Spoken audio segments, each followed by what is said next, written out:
पिछले कुछ दिनों से दिल्ली के अंदर तीसरी कोरोना की लहर चल रही थी। सबसे पहले जून के महीने में बड़ी लहर आई जिसमें कोरोना के केसेस बढ़ने लगे, मरीज बढ़ने लगे, मौत का आंकड़ा बढ़ने लगा।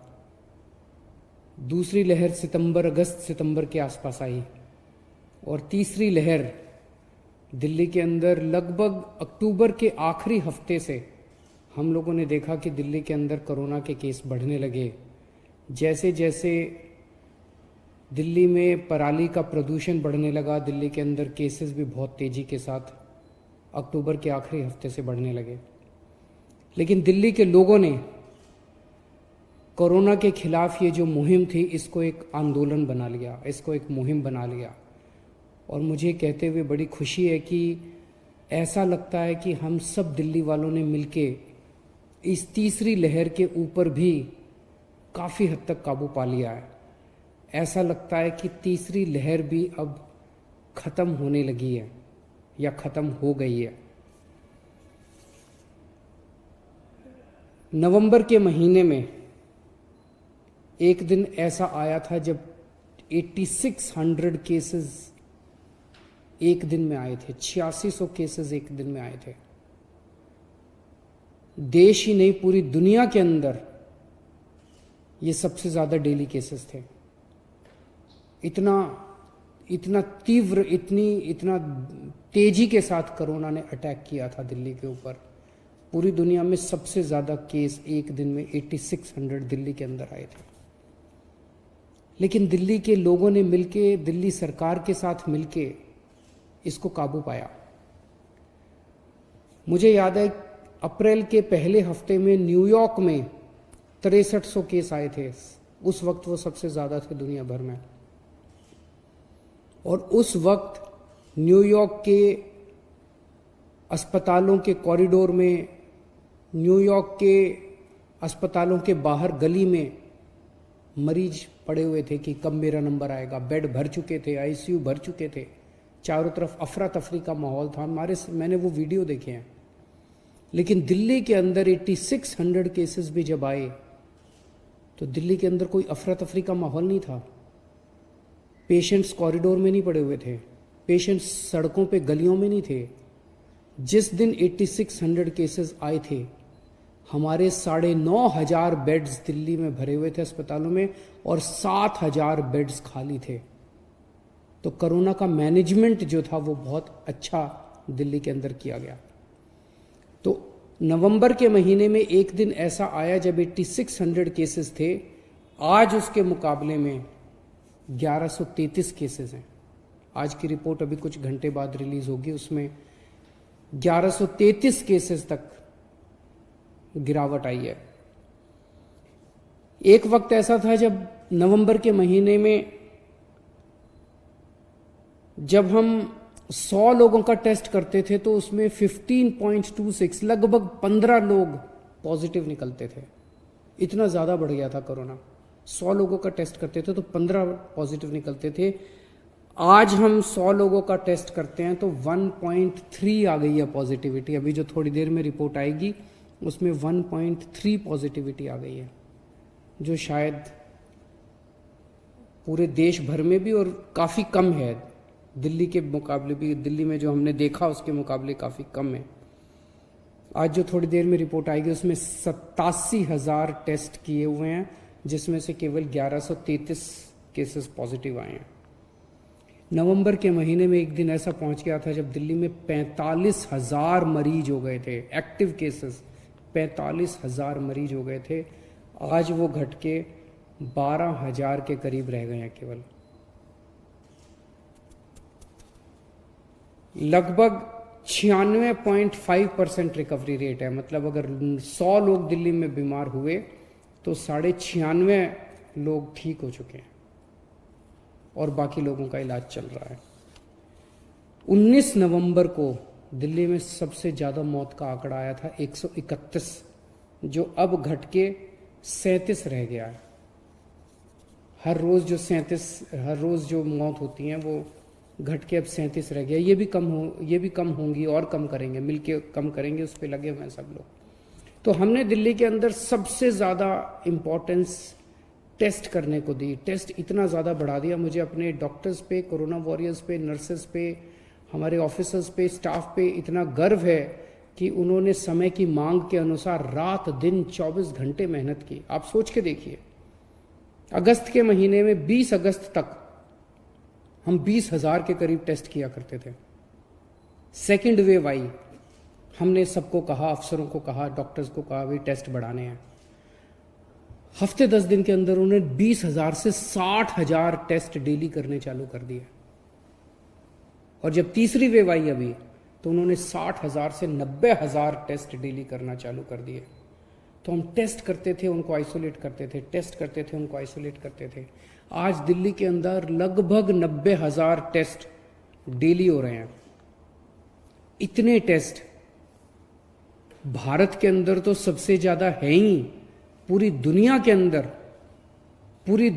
अंदर सबसे ज्यादा टेस्ट आज दिल्ली के अंदर हो रहे हैं। मैं आपको कुछ आंकड़े देना चाहता हूं। आज दिल्ली में डेली हर 10 लाख की पॉपुलेशन पे 4,500 टेस्ट हो रहे हैं। दिल्ली में डेली हर 10 लाख की पॉपुलेशन पे 4,500 टेस्ट हो रहे हैं।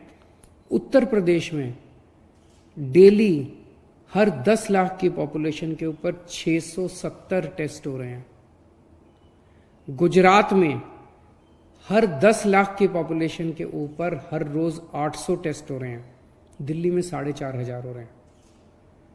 अमेरिका में हर रोज 10 लाख की पॉपुलेशन के ऊपर 4,300 टेस्ट हो रहे हैं। दिल्ली में 4,500। इंग्लैंड में हमसे ज्यादा हो रहे हैं, 4,800 टेस्ट पर डे पर मिलियन।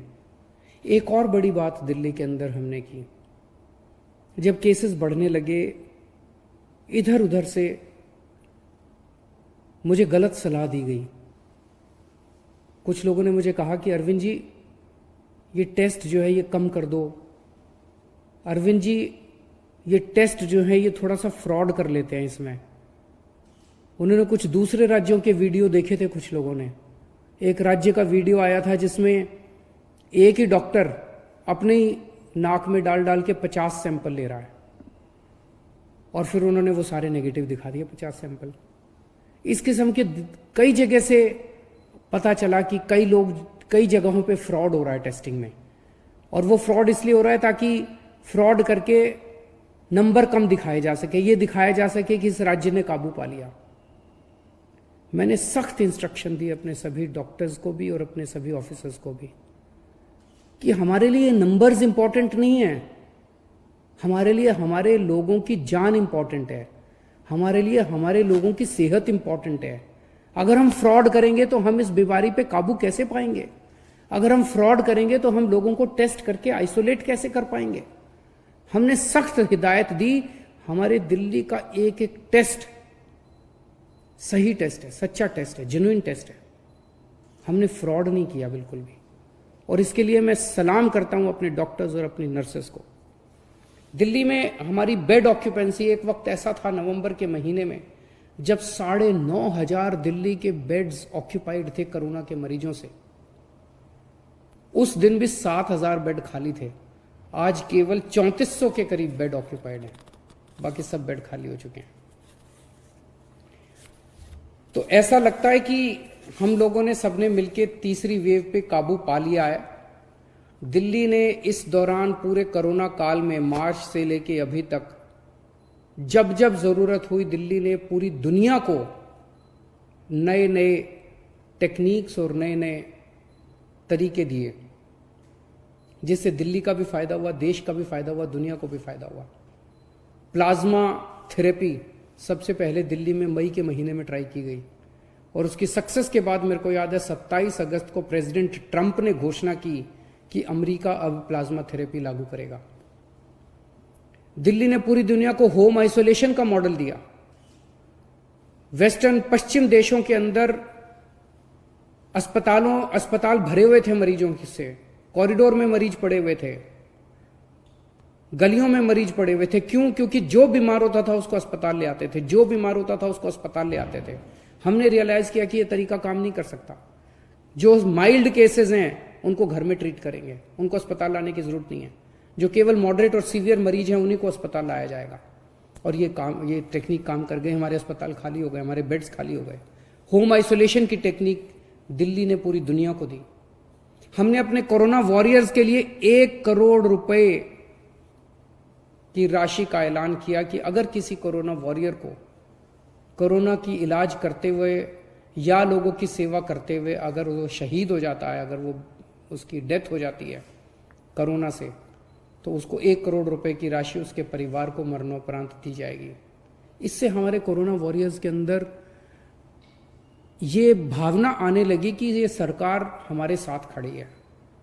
अगर कल को हमें कुछ हो भी जाता है, भगवान ना करे कुछ हो, लेकिन अगर कुछ हो जाता है तो सरकार हमारे साथ खड़ी है। मैं आज इस मौके पे दिल्ली के लोगों को सबसे ज़्यादा शुक्रिया अदा करना चाहता हूं, जिन्होंने इतनी कठिन परिस्थितियों में सब लोगों ने साथ मिलके, सरकार के साथ मिलके इस कठिन परिस्थिति का सामना किया और हमने इस पे काबू पाया। मैं अपने दिल्ली के सभी कोरोना वॉरियर्स को सलाम करता हूं और उनका धन्यवाद देना चाहता हूं, उन्हें बधाई देना चाहता हूं। अभी भी बाकी है, अभी हमें वो नहीं करना। पहली वेव आई, हमने सोचा अब जीत लिया, दूसरी वेव आई, अब हमने सोचा अब हो गया, अब तीसरी वेव पे भी काबू पाया है, लेकिन अभी भी अपने को निश्चिंत नहीं होना, अपने को अपने उस पर जागरूक रहना है। मैं सभी डॉक्टर्स, नर्सेज, जितने कोरोना वॉरियर्स हैं, पुलिसकर्मी, हमारे सिविल डिफेंस वॉलंटियर्स और भी कई लोग हैं जिन्होंने, सफाई कर्मचारी जिन्होंने इस दौरान काम किया। मैं केंद्र सरकार का शुक्रिया अदा करना चाहता हूं, जिसने समय समय पे हमारा सहयोग किया, हमारे को गाइडेंस दी। मैं दिल्ली की सभी सामाजिक और धार्मिक संस्थाओं का शुक्रिया अदा करना चाहता हूं, जिन्होंने बढ़ चढ़ के हम लोगों का साथ दिया। और सभी पॉलिटिकल पार्टीज़ का मैं धन्यवाद करना चाहता हूं, जिन्होंने हर वक्त हमारा साथ दिया।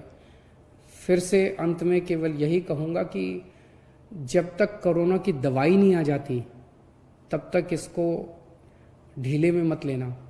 तब तक हमें मास्क भी लगा के घूमना है, हमें सोशल डिस्टेंसिंग भी करनी है और हमें लगातार अपने हाथों को सैनिटाइज भी करते रहना है। नमस्कार।